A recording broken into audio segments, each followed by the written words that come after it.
Bienvenue dans l'émission Cercle de Parole. Le Cercle de Parole est un espace bienveillant et transparent où les femmes se rassemblent pour échanger sur l'actualité et les grands thèmes de la société.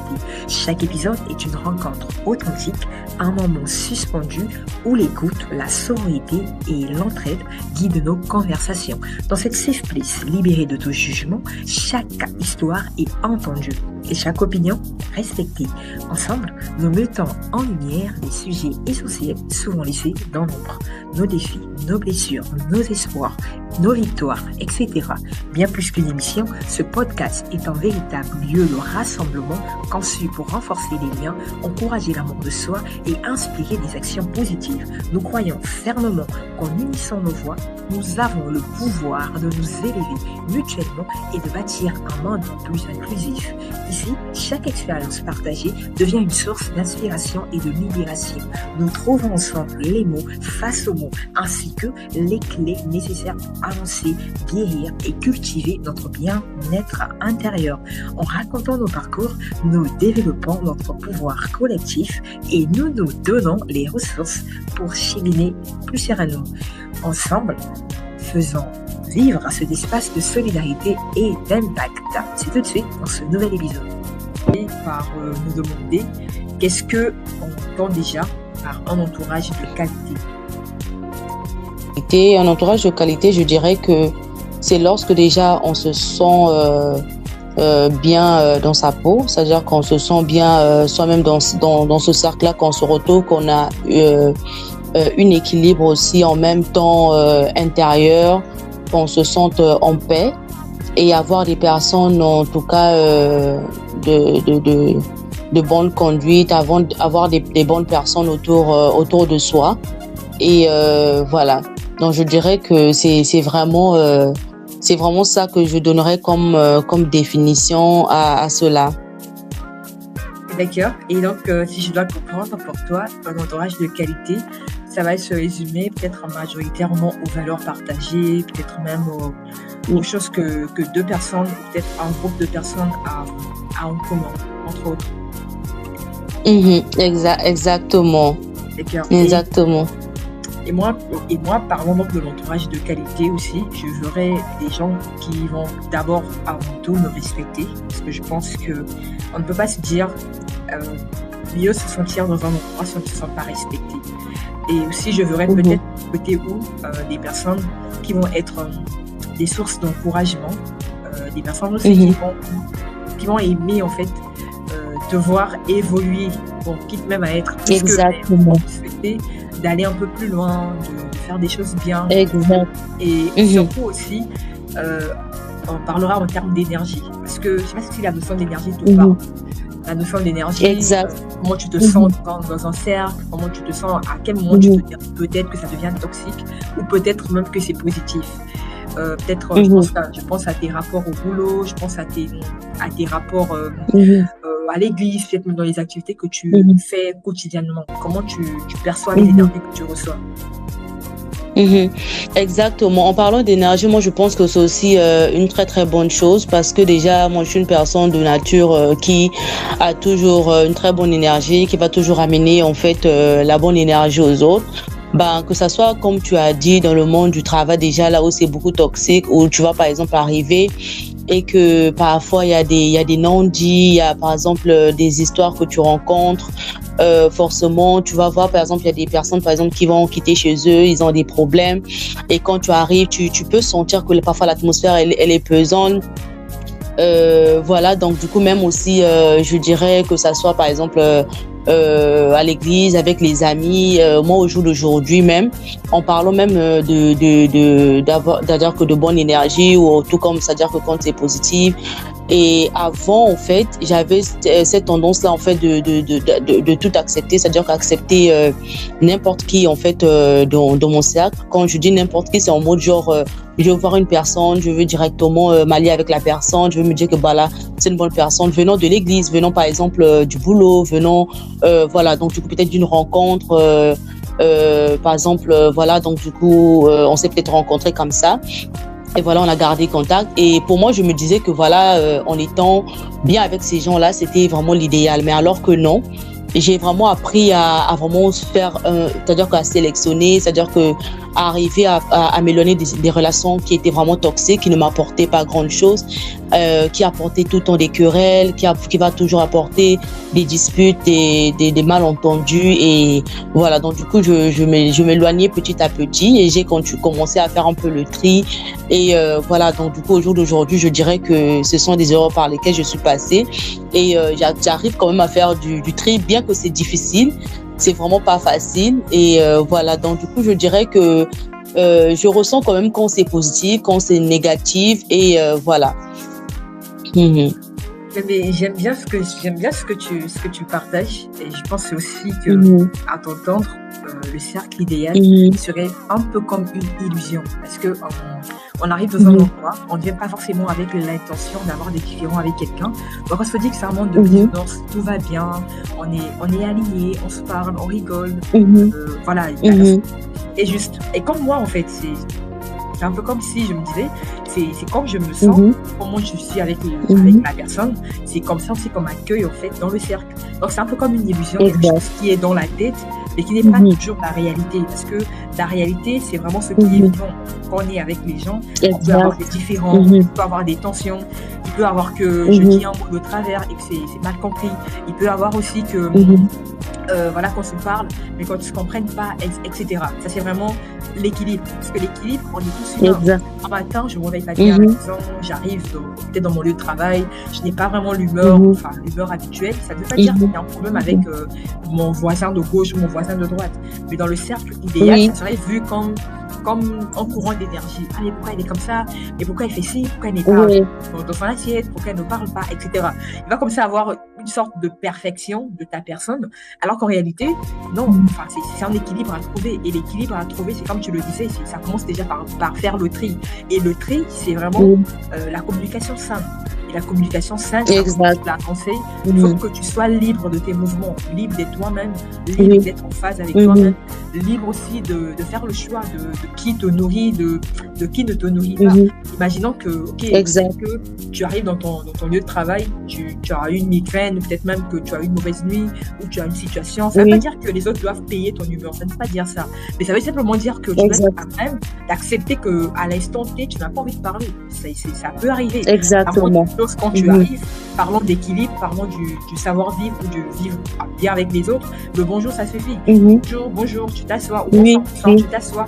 Et après, tu commences ta journée. Tu vois, je pense aussi que je te demanderai en tout cas comment tu arrives, par exemple, à poser des limites. Parce que l'entourage aussi de qualité, ça passe par ça. On fait le tri, c'est vrai. Est-ce que tous les tris qu'on fait, ça se respecte? Ou bien après, il faudrait forcément arriver à poser des limites?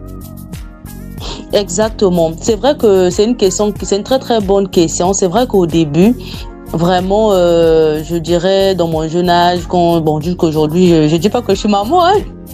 Je suis toujours jeune, mais voilà, je dirais que dans cette phase-là, en fait, je dirais que j'avais vraiment beaucoup du mal à pouvoir vraiment imposer mes limites, par exemple. Pourquoi? Parce que je vais peut-être vouloir vexer quelqu'un, je vais peut-être me dire que non, je vexe peut-être l'autre. Est-ce que je fais bien? Est-ce que je fais pas bien? Mais après, je me sentais peut-être un peu naïve, peut-être aux yeux des autres, ou peut-être ils vont peut-être abuser de ma gentillesse, ils vont peut-être abuser de ma façon d'être. Donc, du coup, j'ai vraiment appris, en fait, à moi-même d'abord me retrouver, me demander, ok, d'accord, Emmanuel, qu'est-ce que tu aimes bien, qu'est-ce que tu n'aimes pas?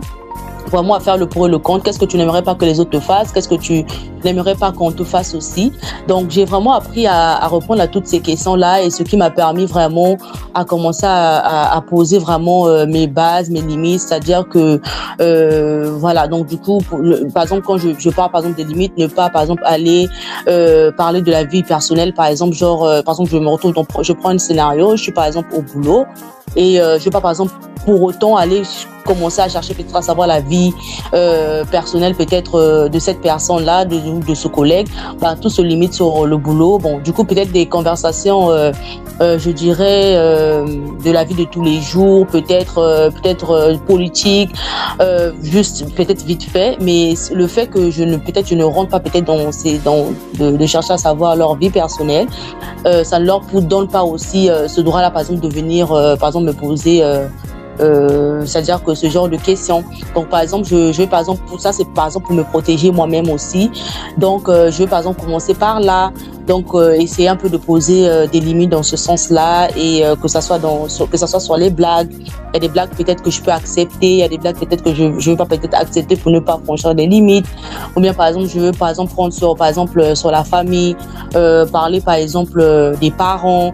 Ça, c'est des choses, par exemple, que je veux pas, par exemple, dépasser des limites jusqu'à là, par exemple. Donc, c'est un peu ces genres de choses que j'évite, par exemple, moi-même d'abord de franchir envers les autres pour en fait envoyer ce langage-là aux autres, de ne pas aussi peut-être franchir cela, parce que pour moi, ça reste parfois des sujets sensibles et voilà. Donc, c'est un peu ce que je répondrai à cette question. J'aime bien comment tu développes la question, parce que très souvent on a déjà un problème avec le fait de dire non, parce que dire non, ça envoie le message comme quoi on n'est pas réceptif, on est quelqu'un de fermé, on est entre griffes mauvais, on est entre griffes pas gentil et autres. Mais je me dis que dire non, c'est déjà la première limite, et parfois on a du mal, c'est quelque chose de banal, mais c'est un exercice à accepter et à faire souvent. Parce que le dire non, ça te demande pas de te justifier. Dire non, tu ne veux pas, tu ne peux pas faire, tu ne peux pas faire, ça s'arrête à ça. Et aussi à côté, ça répond aussi à la question de protéger sa propre énergie. Parce qu'en disant non, tu refuses en fait d'ouvrir une parenthèse à une discussion. Tu refuses en fait de te retrouver à t'étaler, à raconter des choses que tu n'avais peut-être pas à dire. Mais parce que tu n'as pas su mettre la limite du non en fait. Et du coup, tu te retrouves à débiter, à parler. Et le fait de parler aussi, ça emmène à dépenser de l'énergie et peut-être même aussi à faire entrer dans ton espace des personnes avec des mauvaises centres. On va pas être naïf parce que quelqu'un est avec toi, on va pas être naïf parce que quelqu'un semble te considérer. Et aussi, parfois aussi, la notion de poser des limites, comme tu le disais, c'est accepter que certaines relations ne sont pas appelées à évoluer. En fait, c'est vraiment des relations du bonjour, bonsoir. C'est vraiment des relations, on se voit, on dit ce qu'on a à dire à l'instant T, on se sépare, il n'y a plus rien à se dire. Et ça aussi, c'est parfois ça qui fait qu'on doit devenir nous-mêmes, en fait, la bonne personne. Et si on est nous-mêmes la bonne personne, ça nous permet facilement de se retrouver dans un entourage aussi qui nous élève. Et donc, on peut devenir soi-même bonne personne, une personne ressource. Deux questions pour pouvoir résumer en tant soit peu si nous sommes une bonne personne. Et ces deux questions seraient donc, est-ce que ma présence est saine pour les autres, ou encore, quand je suis présente, qu'est-ce que j'apporte aux autres? Voilà. Donc, oui, exactement. Ce sont des très très bonnes questions déjà à se poser, parce que comme on est en train de dire, tu peux vouloir par exemple des bonnes personnes dans ton cercle, mais toi-même si tu n'es pas en fait une personne de qualité qui peut aussi apporter pour les autres, c'est déjà un déséquilibre. Donc voilà pourquoi je veux commencer par dire qu'on doit apprendre à soi-même travailler sur nous, dans le sens où d'être une personne qui va vouloir apporter aux autres du bien, dans l'évolution personnelle des autres, que ça soit dans la croissance physique, spirituelle, je dirais, dans le cadre professionnel. Donc dans tout ce genre de choses, être présent pour les autres aussi, apprendre à respecter les autres, apprendre aussi à écouter les autres pour éviter que ça soit des malentendus, des querelles, et vraiment éviter d'être la personne, par exemple, qui va être la personne du milieu. Par exemple, quand je dis de la personne du milieu, tu vas voir que il y a les autres, par exemple, qui va vouloir, par exemple, tu vas entendre quelque chose chez l'autre, et tu vas encore chez l'autre, tu vas par exemple aller raconter, par exemple, chez l'autre. Donc, éviter ces petites choses-là, en fait, t'évites toi-même, en fait, à être la personne qui va être toxique pour les autres. Donc, je pense que tous ces paramètres-là, c'est-à-dire que sur apporter le respect, apporter cette évolution pour les autres, apporter cette bonne énergie, cette bonne zone pour les autres aussi, apprendre à écouter, aussi apprendre à prier. Bon, du coup, je parle de prier. Pourquoi? Parce que voilà, je suis aussi quelqu'un qui croit vraiment à cela. Donc, je dirais pour toi, que ça soit dans ta vie personnelle, dans tous les cas de ta vie, en fait, c'est-à-dire que tu le souhaites pour les autres, en fait. Et sincèrement, on est parfois en train de chercher quelqu'un qui va nous comprendre, ou peut-être même vouloir définir notre cercle, mais on oublie de se regarder, de faire le travail par soi. Et aussi, on n'est pas que physique, on est tripartite. On a un corps, on a une âme, et puis on a un esprit. Donc forcément, il faut que les différents types de relations, peut-être même les connexions que nous développons, puissent envoyer à être alignés sur ces trois parties. Enfin, je prends un exemple, on ne peut pas se dire que telle personne est peut-être bonne pour moi, parlons donc de faire partie de mon cercle, si on n'est pas aligné du côté spirituel, on n'est pas aligné du côté de l'âme. Peut-être que du côté physique, c'est bon, on rigole, on mange ensemble, on passe du beau temps ensemble, mais quand il s'agit du côté, par exemple, de l'âme, j'ai l'impression que mes émotions, je ne peux pas lui dire des choses, en fait, je ne peux pas lui expliquer que elle m'a frustrée, ou elle m'a blessée, ou elle m'a mal parlé. En fait, il y a des choses où je me sens limitée. Je ne peux pas clairement lui dire ou clairement l'expliquer ce qui se passe à l'intérieur de moi. J'ai tout le temps, en fait, comme des murs, en fait, qui se dressent, alors que c'est mon âme, en fait. Mon âme aussi a de quoi s'exprimer. Et un autre exemple, peut-être spirituellement parlant, je sens que l'énergie n'est pas trop bonne, n'est pas vraiment ça. Peut-être que ça peut passer par des songes, hein, des personnes qui sont vraiment éveillées spirituellement, par des songes, par des prophéties, etc. Mais je sens qu'il y a quelque chose qui fait en sorte que je ne colle pas avec la personne. Et pourtant, on rigole. Pourtant, on arrive à discuter, en fait. Et ça fait que ça devient des signaux. Et ces signaux-là doivent donc se dire que, bon, cette présence, cette personne, elle n'est pas, enfin, c'est pas le problème en soi. Mais seulement, c'est pas la personne qui me faut à mes côtés. Et parfois, nous, on oublie le côté tout. La personne n'est pas bonne pour nous. On le traduit directement comme étant c'est une mauvaise personne. Mauvaise personne pour toi ou pour tout le monde. Parce que pour toi, ok, peut-être qu'il y a des choses qui ne te rejoignent pas. Et c'est normal que tu aies le dernier mot. Tu poses des limites par rapport à toi. Mais ça ne veut pas dire que parce que cette personne-là ne matche pas avec toi à 100% ou comment, que tu dois le traduire comme étant quelqu'un de mauvais. Parfois aussi, il y a des gens mauvais. Hein. On ne va pas se voiler la face ou se leurrer. Il y a aussi des gens qui sont mauvais. Mais en réalité, dans la quête du cercle, comme on le dit, c'est vraiment trouver des personnes ressources et être soi-même aussi une personne ressource. Donc, si on a des personnes ressources, ça veut dire qu'on a des personnes avec qui on peut faire un bon chemin, un long chemin ensemble. Et si on a des personnes qui ne collent pas avec notre vision, elles ne sont simplement pas partie du cercle, en fait. Mais ça ne veut pas dire qu'il faut maintenant médire, qu'il faut maintenant mal parler de ces personnes-là, etc. Parce que c'est un peu le problème qui se pose, et surtout quand on est entre femmes.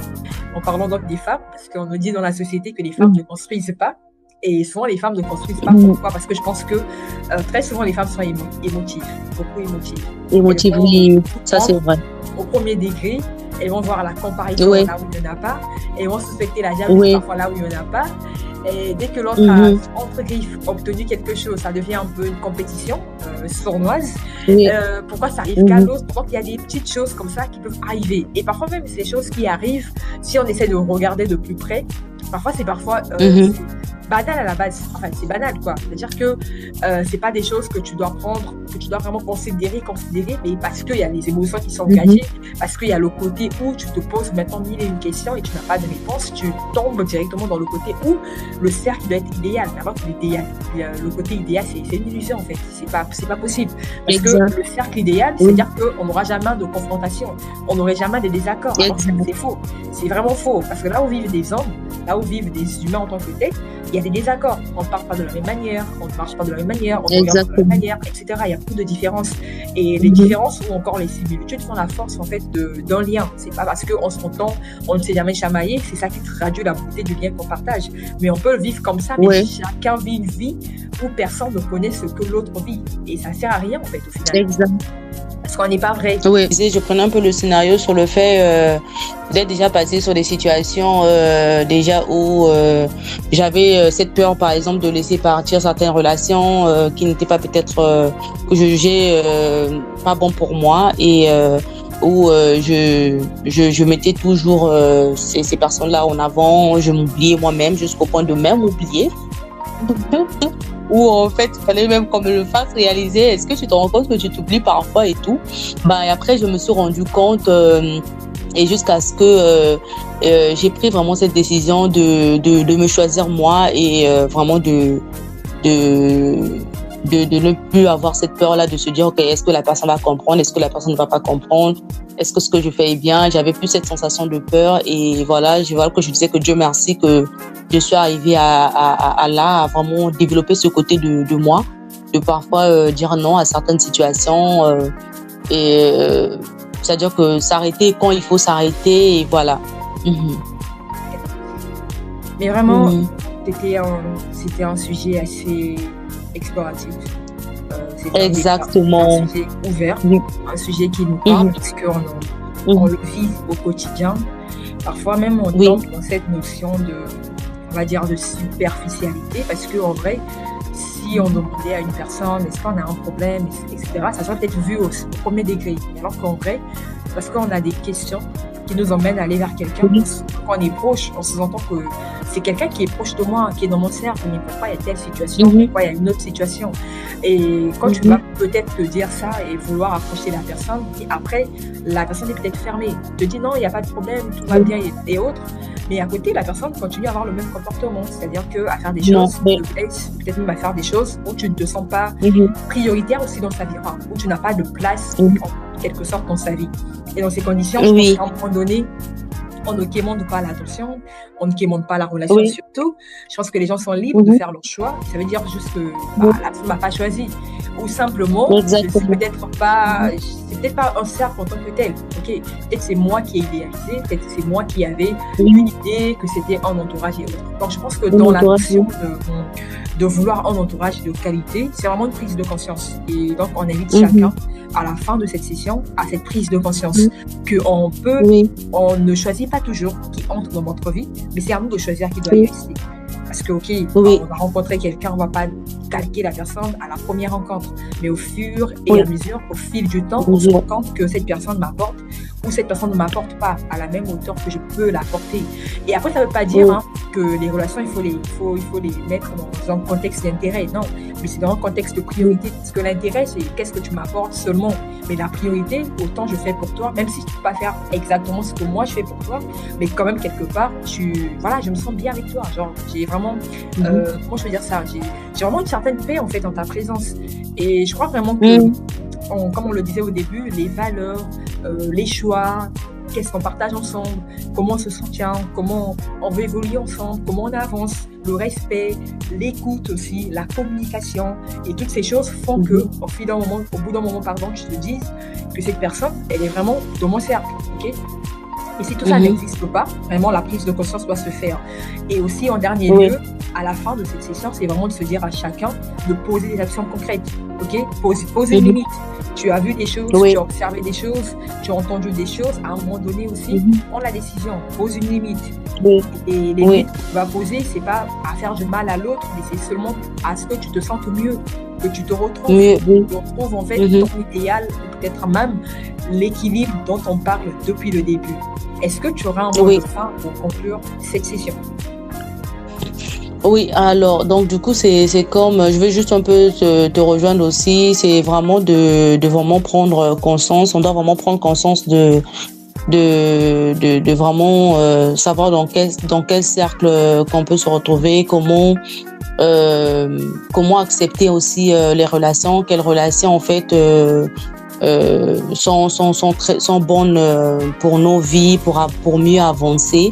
C'est très très important, et surtout de ne pas être naïve et d'accepter à prendre des bonnes décisions, de vraiment arriver à vraiment se retrouver dans des cercles, je dirais pas parfait comme on dit tout à l'heure, parce que on est tous humains, il y a toujours peut-être des petites failles, mais seulement en fait dans des cercles où tu te sens toi-même, voilà. D'accord, mais j'espère que ce cercle de parole a été équilibré. Je t'ai bien senti, on s'est bien senti, et aussi les personnes qui vont entendre en différé cette thématique se diront aussi être dans un endroit safe. Et donc, mesdames et messieurs, nous voici donc au terme de cette émission. Ce cercle de parole portait essentiellement sur la qualité d'un entourage, et la question centrale reste donc, est-ce qu'il faudrait choisir des personnes parfaites ou peut-être même rechercher des relations qui vont être justes et nourrissantes? Et donc, on conclut avec cette note comme quoi le cercle idéal n'existe pas forcément, mais des cercles équilibrés, oui.